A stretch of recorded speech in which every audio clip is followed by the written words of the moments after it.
Reaper, as they were soul guides. He was something much more, or if you believed him, something much less. And that was a Magi, a dark angel who hunted and killed the things that broke free from hell. But what he hunted now wasn't an escapee demon, daemon, or even a spirit, though he certainly had been hunting one of those. We'd gotten it too, but not before the fucking thing had almost killed me. Which was why I was moving like an old woman right now. Everything still hurt. I might be half-werewolf, but fast healing was one of the gifts I hadn't inherited enough of. In fact, I couldn't shift into wolf shape at all, and the full moon held no sway over me.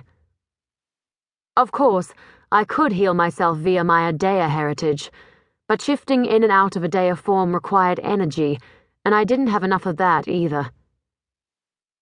"That's better," Adeline said, satisfaction in her voice. "Now, would you like a cup of tea, young man?" "No, thank you."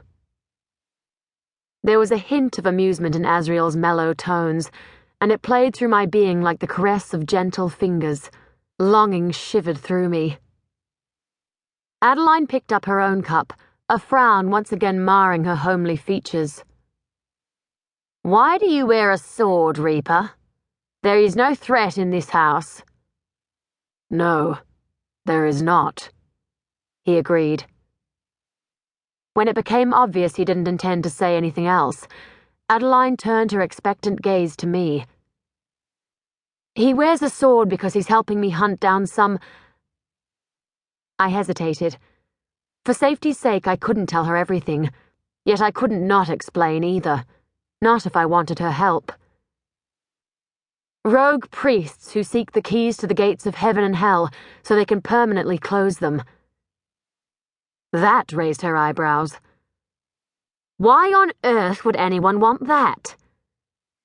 "Because they're not of Earth.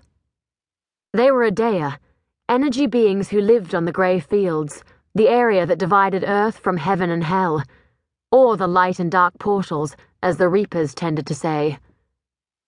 While the Reaper communities had flourished, the half-aedh had not. They'd all but died out, and only the Razik, a breakaway group of priests, were left in any great numbers.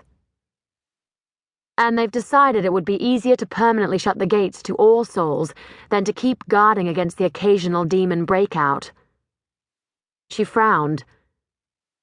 "But that would mean no soul could move on and be reborn." "Yes, but they don't care about that.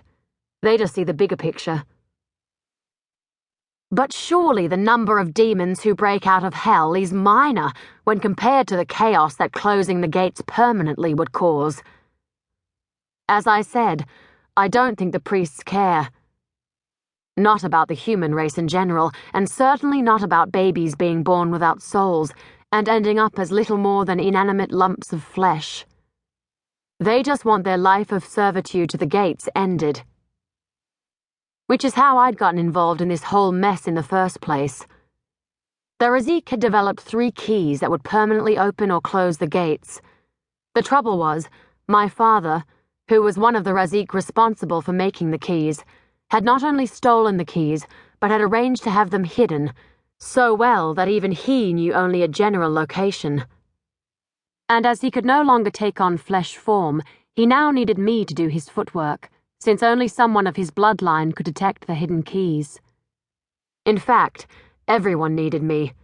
The Razik, the Reapers, the High Vampire Council, and all of them wanted the keys for very different reasons. Adeline said, "And this is why you wish to speak so urgently to this ghost? He knows of the keys?" I hesitated. "No. But he might have some information about a dark sorcerer who could be tied up in all this mess. We questioned our ghost when he was alive, but someone very powerful had blocked sections of his memories.